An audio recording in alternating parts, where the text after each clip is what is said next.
So hello guys, welcome back to my YouTube channel Mahavir studies. और आज हम लोग करने वाले हैं 10th क्लास का चैप्टर नंबर 4 अर्थशास्त्र का, जिसका नाम है वैश्वीकरण और भारतीय अर्थव्यवस्था। लेकिन इससे पहले मैं बता देता हूँ कि भाई मेरा नाम है सन्नी राठौर और आज मेरा यूट्यूब चैनल जो नेम है वो है महावीर स्टडीज।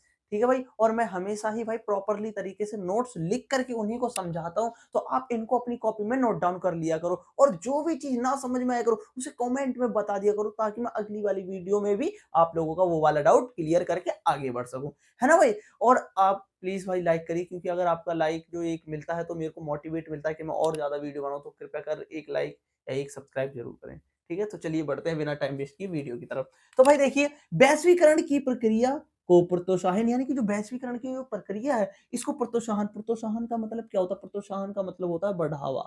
क्या मतलब होता है? बढ़ावा। बढ़ावा या बढ़ाने, या फिर और अच्छा, प्रोत्साहन का मतलब बढ़ाना ही होता है करने में। जो प्रौद्योगिकी, प्रौद्योगिकी का क्या मतलब होता है? प्रौद्योगिकी का मतलब होता है टेक्नोलॉजी। क्या होता है? टेक्नोलॉजी।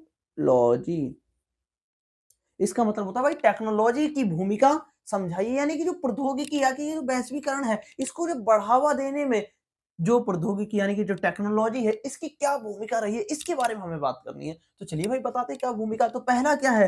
पहला है भाई परिवहन की तकनीक में सुधार हो गया। अब भाई देखिए, प्रौद्योगिकी ने क्या भूमिका निभाई है वैश्वीकरण के लिए।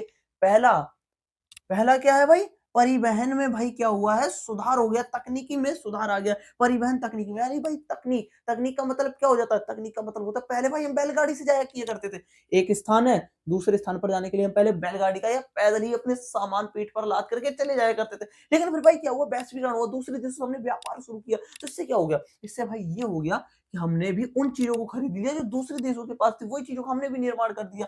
तो फिर भाई हमने वो चीज बनाई और हम भी एक से दूसरे स्थान पर गाड़ियों के द्वारा ही जाने लगे, है ना भाई। और फिर और क्या हुआ? और दूर दूर स्थानों पर कम लागत में वस्तुओं को भेजना भी संभव हो गया, और एक से दूसरे स्थान पर जो बहुत ज्यादा दूर है वहां पर वस्तुओं को भेजना बहुत ही ज्यादा आसान हो गया।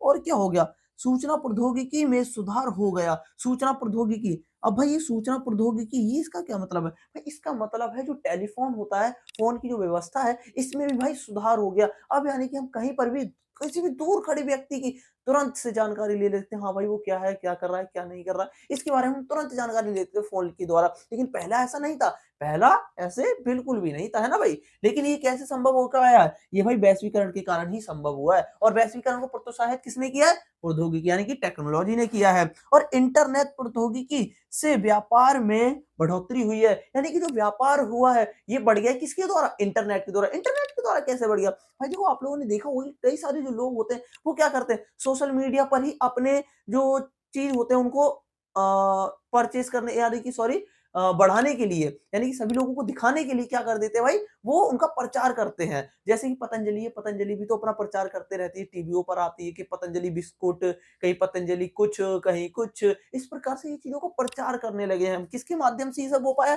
ये प्रौद्योगिकी के माध्यम से ही हो पाया। इंटरनेट के द्वारा, इंटरनेट पर लोग जो होते हैं अपनी दुकानें डाल देते हैं और लोग ऑनलाइन उनसे खरीद लेते हैं ना, ये सब इंटरनेट के द्वारा हुआ। इंटरनेट किसके द्वारा आया? प्रौद्योगिकी के। और क्या हुआ? और अलग अलग देश आपस में जुड़कर सूचना प्राप्त करने लगे थे, यानी कि अलग अलग जो देश थे अब वो अच्छे से एक दूसरे से जुड़ने लगे और सूचना प्राप्त करने लगे हैं भाई। अब भाई बात करते हैं मुक्त व्यापार। अब भाई मुक्त व्यापार क्या है? मुक्त व्यापार है मुक्त होकर के व्यापार करना। ऐसा है क्या? अरे है तो ऐसा ही, लेकिन बस थोड़ा सा अंतर है। पहले क्या था? हमें क्या करना है, एक से दूसरे स्थान पर जाने के लिए कई सारी सरकार जो थी पाबंदियां लगा दी जाती थी, लेकिन लगा दिया करती थी सरकार। लेकिन अब क्या किया है, इन पाबंदियों को समाप्त कर दिया गया। अब कोई भी एक से दूसरे स्थान पर जा सकता है, आराम से अपना व्यापार कर सकता है। इसी को हम कहते हैं मुक्त व्यापार। क्या कहते हैं इसको? मुक्त व्यापार। ठीक है भाई। तो जब दो या दो से अधिक देशों के बीच में व्यापार बिना किसी प्रतिबंध, बिना प्रतिबंध का मतलब होता है रुकावट। क्या मतलब होता है? रुकावट के हो, तो उसको हम क्या कहते हैं? उसको हम कहते हैं मुक्त व्यापार। ठीक है भाई। तो भाई मैंने ये चीज तो आप लोगों को बता दी कि मुक्त व्यापार किसे कहते हैं, और ये जो वैश्वीकरण की प्रक्रिया ने किस प्रकार से भाई प्रोत्साहन किया है, किसको? प्रौद्योगिकी की भूमिका रही है प्रोत्साहन करने में, इसके बारे में मैंने आप लोगों को बता ही दिया है। तो भाई इतना हमारा बेसिक हो चुका है। और भाई अगर आप लोगों ने नहीं लिखा तो इसे जल्दी से लिख लो, क्योंकि ये वो चीजें हैं जो पेपरों में कई ज्यादा बार आप लोगों से पूछी जा सकती है। ये बहुत ही ज्यादा जरूरी चीज है। बाद में मत बोलना सर हमें इंपॉर्टेंट क्वेश्चन बता दो, नहीं भाई इनसे इंपॉर्टेंट कुछ नहीं है। हर एक टॉपिक में पहले से ही क्लियर आप लोगों को करता हुआ जा रहा हूं, ताकि आप लोगों को बाद में दिक्कत ना हो। तो भाई कृपया कर इनको आसानी से जल्दी नोट कर लो और आगे बढ़ते जाओ मेरे साथ साथ में। तो चलिए अब दूसरा टॉपिक इसी बात से शुरू कर देते हैं। तो भाई देखिए क्या है, विदेशी व्यापार और विदेशी निवेश में अंतर बताइए। हमें किन चीजों में अंतर बताना है? विदेशी व्यापार और विदेशी निवेश में अंतर। तो चलिए भाई इन दोनों में अंतर देखते हैं। तो सबसे पहले भाई विदेशी व्यापार। विदेशी व्यापार क्या होता है? भाई देखिए विदेशी विदेशों से वस्तुओं को खरीदना और बेचना विदेशी व्यापार कहलाता है। भाई कोई भी एक देश है, ये हमारा देश है, ठीक है, लेकिन हमने कहां से देश खरीदा है? हमने कहां से माल खरीदा है? विदेश से माल खरीदा और खरीदने के बाद हमने इसको बेच दिया है, तो इसी को हम कहते हैं विदेशी व्यापार। ठीक है भाई, इसको हमने क्या कहा? विदेशी व्यापार। और हमें यही बताना था कि विदेशी व्यापार और विदेशी निवेश में अंतर, तो हमने पहला बता दिया विदेशी व्यापार क्या होता है। अब भाई बात करते हैं विदेशी निवेश क्या होता है।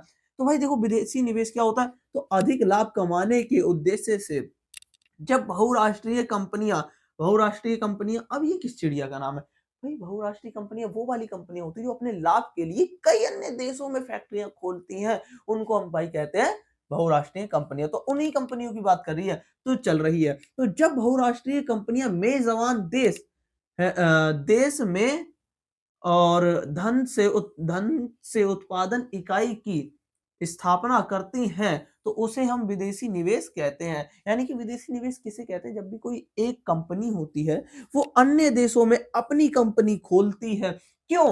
धन कमाने के उद्देश्य से खोलती है, तो इसी को हम कहते हैं विदेशी निवेश कहते हैं। तो अब थोड़े से और कुछ पॉइंट हैं इन दोनों से रिलेटेड, उसके बारे में भी जान लेते हैं, और फिर यहाँ पर हमारा चैप्टर जो हो जाएगा फिनिश्ड हो जाएगा। तो चलिए इसके बारे में जान लेते हैं। तो इसके अंतर्गत आयात तथा निर्यात दोनों ही आते हैं। किसके अंतर्गत? इसके अंतर्गत, ठीक है, सॉरी, व्यापार के अंतर्गत आयात भी आता है, निर्यात भी आता है। यानी कि व्यापार जो होता है हम खरीद के भी करते हैं, और व्यापार जो होता है हम बेच कर भी करते हैं, आता है। विदेशी निवेश में बहुराष्ट्रीय कंपनियों द्वारा निवेश किया गया पूंजी आता है। यानी कि जो विदेशी जो निवेश होता है, इसमें बहुराष्ट्रीय कंपनियों द्वारा जो निवेश किया जाता है वो आता है इसके अंदर, विदेशी निवेश के अंदर। यह उत्पादन के लिए अवसर प्रदान करता है। विदेशी निवेश जो होता है ये उत्पादन के लिए, यानी कि और ज्यादा उत्पादन को बढ़ावा देने के लिए प्रोत्साहन करता है, और यह पूंजी की कमी को भी दूर करता है। कौन? विदेशी निवेश। ठीक है भाई, तो यहाँ के साइड में भाई हमारा ये जो चैप्टर है ये हो जाता है कंप्लीटेड, और बस यहाँ पर भाई हमारा चैप्टर हो गया है कंप्लीट। और अगर किसी ने हमारी वीडियो को लाइक नहीं करी है तो भाई झट से लाइक कर दो बस भाई।